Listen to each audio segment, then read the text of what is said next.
Hi everyone. In today's video, I'm going to showcase the Freddy Copilot's use case to code functionality for Freshservice and Freshdesk integration. So let's begin with providing the name of the app. So in this case, I'm going to say Freshdesk integration with Freshservice. And the next step would be to define your use case. So I want to build a global app that works across Freshdesk and Freshservice, allows you to do a bidirectional sync, and based on this, Copilot is inferring that what I'm planning on building, it's generating an app use case description. I can review this description based on what it has understood and provide explicit information if I want to change something.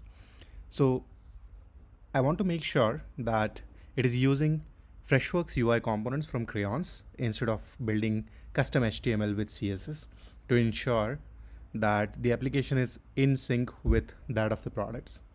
So at the last line, you can see use crayons UI component instead of core HTML as object custom CSS. It has understood. So I'm approving the description and planning it to build.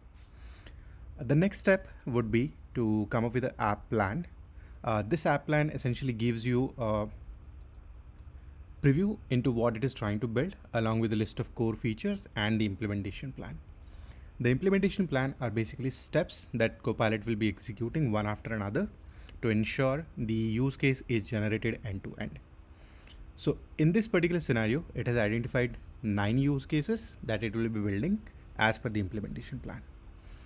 This activity will take somewhere between 5 to 50 minutes depending on how big of your use case is and how many tokens are being consumed.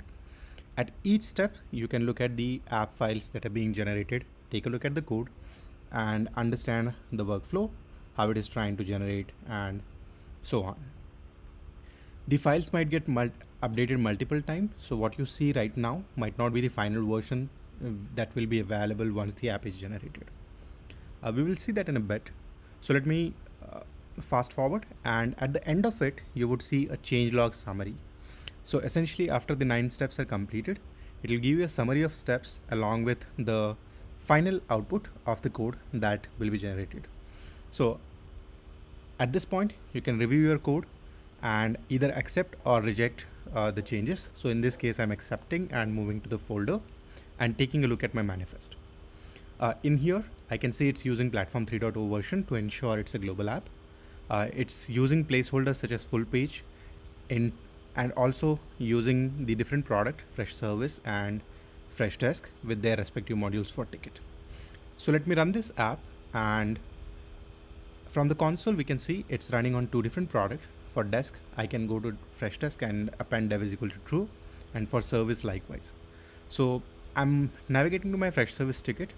In the URL, I'm adding the query parameter dev is equal to true so that it listens to the local WebSocket connection and renders my app.